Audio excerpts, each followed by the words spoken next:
ada 3 orang ustadz dan ulama yang ditangkap, yang dituduh bahkan sudah tersangka sebagai orang yang terlibat dalam kegiatan terorisme ya. Tetapi adalah proses peradilan itu harus bisa berjalan dengan baik, dengan lancar, dengan menjunjung tinggi hukum dan nilai keadilan. Ada nama presiden di balik penangkapan ulama. Proses penangkapan Ustadz Farid Akbar langgar hukum. Ulama apa aparat yang separitis? Berkeyakinan, bukan menduga, bahkan berkeyakinan setiap penangkapan oleh Densus 88 itu selalu terkait kriminalisasi terhadap umat Islam dan ya pokoknya mendiskreditkan Islam gitu. Ustadz Farid dan kawan itu pada Densus kita harus tunjukkan bahwa umat Islam itu tidak ridho ya, ulama ustadz-ustadznya ditangkap.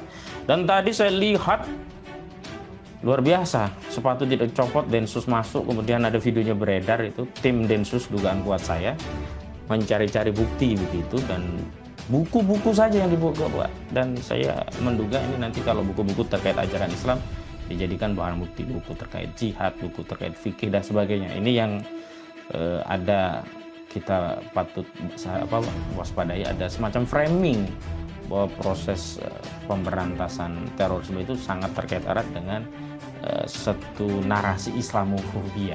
Hukum untuk memastikan bahwa penegakan hukum yang dilakukan oleh aparatur penegak hukum itu memenuhi ketentuan hukum acaranya yang pertama.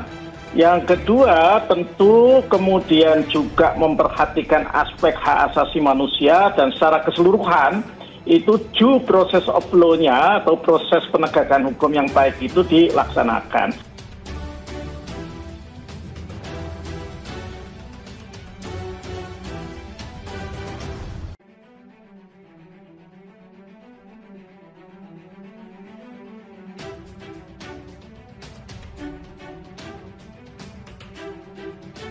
Ya kalau bagi saya, yang namanya lembaga negara harus kita kritisi terus menerus. So, yang namanya lembaga negara itu tugasnya melindungi rakyat, bukan menyakiti rakyat. Tugas negara itu adalah menghidupi rakyat, bukan membunuh rakyat. Nah, oleh karena itu bagi saya berkali-kali menyarankan ya, tetapi ya siapalah saya ya. Itu Pak Jokowi dalam kabinet pertama dulu ya, dalam periode kepemimpinan itu membuat sebuah lembaga namanya Dewan Kerukunan Nasional. Itu. Jadi kalau ada masalah-masalah di tengah-tengah masyarakat ya jangan langsung dibawa ke presiden gitu, dibawa ke dalam Dewan Kerukunan Nasional. Di situ kita bicarakan gitu kan. Nah, bagi saya masalah Densus ini ya, dia sudah mendeteksi ada orang yang punya paham terorisme. Ya dibiarkan terus gitu ya sampai nanti ditangkap. Kalau bagi saya tidak begitu mengurus negara.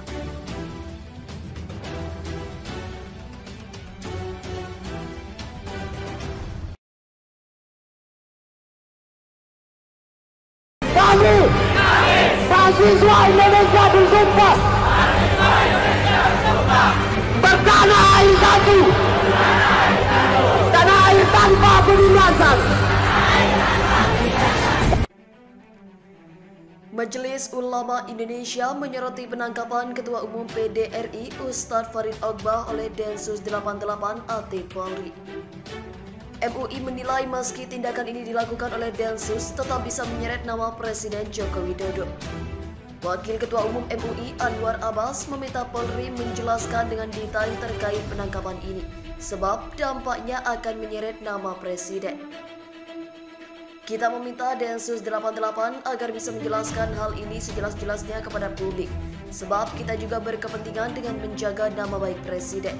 Meskipun yang bertindak ini adalah Densus 88, tapi yang terkena getahnya tentu adalah Presiden Jokowi, kata Anwar saat diumumkan Rabu 17 November 2021.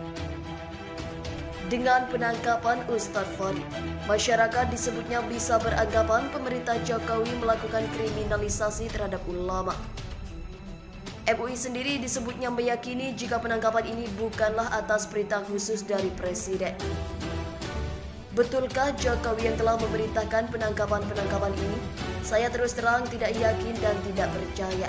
Saya tidak yakin Presiden Jokowi akan memerintahkan hal itu, kata Anwar. Untuk itu, saya meminta kepada pihak-pihak yang terlibat dalam penangkapan ini supaya juga menjaga nama baik Pak Jokowi sebagai presiden agar beliau bisa bekerja dengan tenang, sambungnya. Lebih jauh, Anwar juga meminta Densus 88 mempertimbangkan setiap tindakan yang dilakukan yang tentunya berdampak pada nama baik presiden saat ini.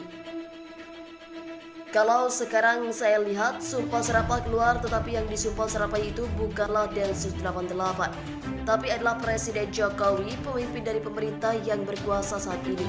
Kasihan sekali nasib presiden dan nasib negeri, serta nasib bangsaku saat ini, pungkas Anwar. Praktisi hukum.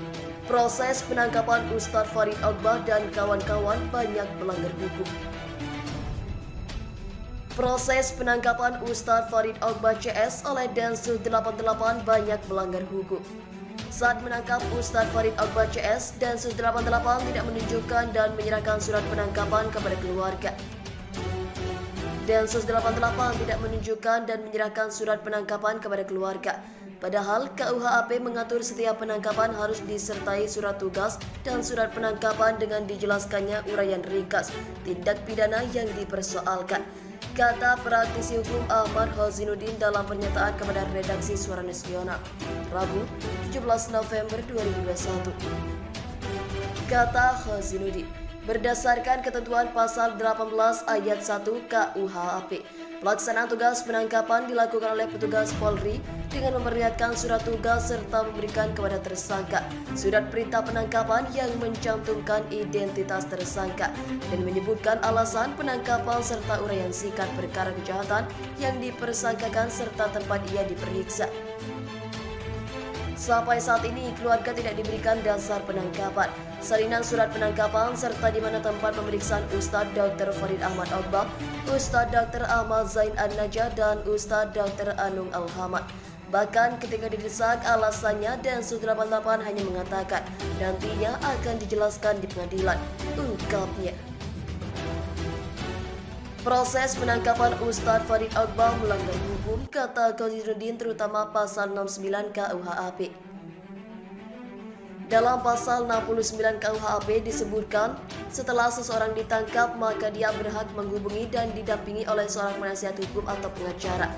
Namun sampai saat ini, Ustadz Dr. Farid Ahmad Ogbah, Ustadz Dr. Ahmad Zain An-Najah, dan Ustadz Dr. Anung Al-Hamad tidak dapat menghubungi pengacara dan pengacara juga tak dapat melaksanakan fungsi-fungsi pembelaan, papar Hazinuddin.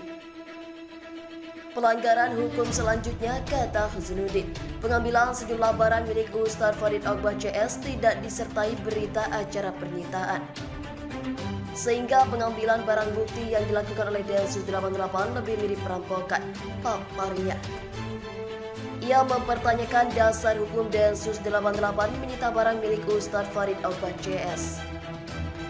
Lalu atas dasar apa Densus menyita? Kalau bukti dikembalikan, apa jaminannya semua bukti dikembalikan, sementara tidak ada daftar bukti saat penyitaan? Tanya Hazinuddin.